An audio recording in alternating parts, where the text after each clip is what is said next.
Hein? Moi qui pensais que soigner c'était noble, écouter, prescrire, soulager, rassurer, qu'on allait m'applaudir, pas au balcon. Non, ça c'est pour les pandémies, mais dans les couloirs, au moins par respect. Au lieu de ça, ils applaudissent à l'assemblée en se levant comme un seul homme pour saluer la mort de la liberté. Pas la mienne, la nôtre. Un bel hommage presque touchant ou consternant. Messieurs les députés voudraient nous obliger à trimer, plus qu'ils ne trimeront jamais par obstination sur une petite loi à poser fièrement son nom. Ils en oublient les déserts sanitaires vastes comme le cercle polaire. Moi qui pensais qu'on nous aiderait à sauver la médecine. Comprenez que quand un médecin part, on le remplace pas par une télécabine, mais non. Ils préfèrent nous déplacer tels des pions sur un échiquier. Il y aura toujours autant de cases à combler. Ensuite quoi? Une hotline pour les soins. Tapez 1 si vous avez de la fièvre, 2 si vous avez perdu foi.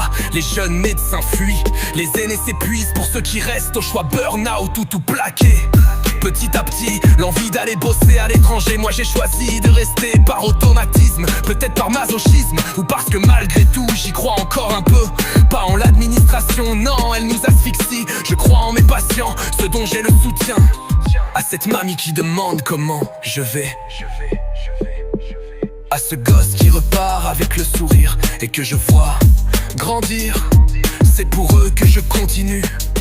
Pour Hippocrate, pas pour les technocrates. Toujours déconnectés de la réalité. Le soin on l'appréhende pas dans un hémicycle, mais sur le terrain. Je ne serai pas complice du naufrage, ni de la mascarade populiste. Mais je suis encore là pour soigner, envers et contre tous pour exister. Et résister, tenace debout.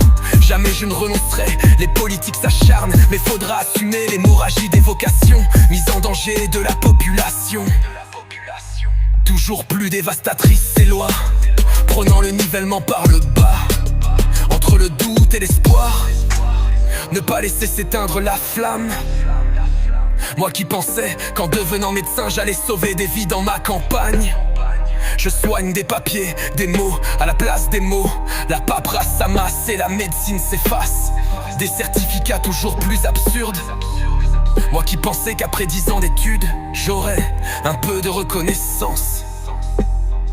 Un badge avec mon nom mal orthographié, et cela qu'on appelle la perte de sens. Mes études je devrais rembourser, sans moi l'hôpital s'écroulerait. J'enchaîne les gardes et les heures sans scier. Je suis la relève, paraît-il. Si je fais grève, les services se paralysent contre la coercition, la régulation à l'installation. Ensemble nous faisons front, écoutez nos voix, nos revendications. Pas par force mais par passion. Nous choisirons nos missions pour une médecine de conviction.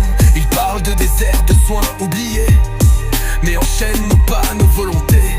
Les visages de la honte tracent nos routes, ignorant nos vies, nos doutes. Non, à ces chaînes, à ces barrières, notre serment n'a pas de frontières. Exercer sans entrave, libre de soigner là où nos cœurs veulent s'engager.